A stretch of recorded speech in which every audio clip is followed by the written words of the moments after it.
नमस्कार, मॅक्स मनीच्या बातमीपत्रात आपलं स्वागत। तुमच्या आयुष्यावर आणि खिशावर परिणाम करणाऱ्या अर्थविश्वातल्या महत्त्वाच्या बातम्या पाहूयात। बातमीपत्राच्या सुरुवातीलाच शेतकऱ्यांवर परिणाम करणारी मोठी बातमी। अमेरिकेनं लागू केलेल्या 50% आयात शुल्कामुळे निर्माण झालेल्या दबावानंतर अर्थ मंत्रालयानं कापसावरील आयात शुल्क सवलत 31 डिसेंबरपर्यंत वाढवली आहे।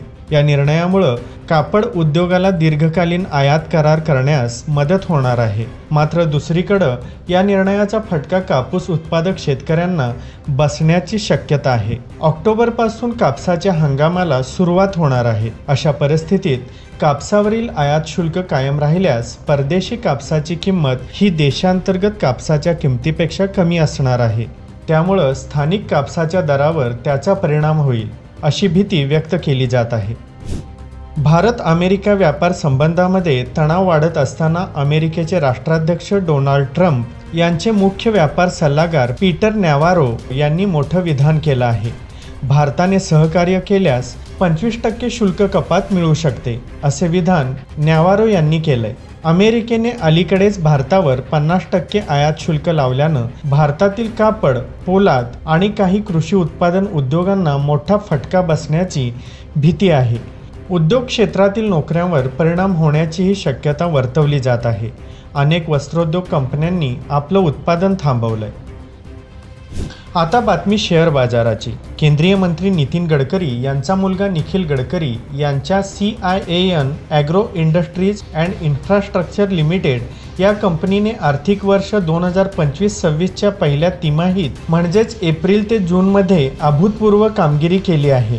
कंपनीचा महसूल मागील वर्षीच्या 17.25 कोटी रुपयांवरून तब्बल 523.48 कोटी रुपयांपर्यंत पोहोचला आहे। महसुलातील ही वाढ जवळपास 2824% वाढली आहे। निव्वळ नफ्यात तर तब्बल 52,100% वाढ झाली आहे। 10 लाख रुपयांवरून कंपनीचा नफा थेट 52.21 कोटी रुपयांपर्यंत गेलाय। तसेच कंपनीचे नफा मार्जिन 0.57% वाढून जवळपास 10% पोहोचलाय। 26 जुलै 2024 रोजी 41 रुपयावर असलेल्या शेअर्सची आजची किंमत 700 रुपयांवर पोहोचली आहे। गुंतवणूकदारांना फक्त एका वर्षात तब्बल 17 पट फायदा झालाय। अमेरिकेने भारतीय वस्त्र उत्पादनांवरचे आयात शुल्क दुप्पट करून 50%वर नेल्याने आज शेअर बाजारात वस्त्रोद्योग कंपन्यांचे समभाग दबावाखाली आलेत। गुंतवणूकदारांनी या निर्णयावर नकारात्मक प्रतिक्रिया दिल्याने प्रमुख कंपन्यांचे शेअर्स घसरले। अमेरिकेच्या या निर्णयामुळे भारतीय वस्त्रोद्योग आणि रेडीमेड गारमेंट निर्यातदारांवर मोठा फटका बसणार आहे। त्यामुळे KPR mill, Gokuldas exports, Trident, Vardhman textiles, Arvind आणि वेल्स्पन लिव्हिंग या आघाडीच्या कंपन्यांचे समभाग इंट्राडे व्यवहारात तब्बल 3% खाली आले आहेत। आता बातमी पाहूयात कॉर्पोरेट जगतातली।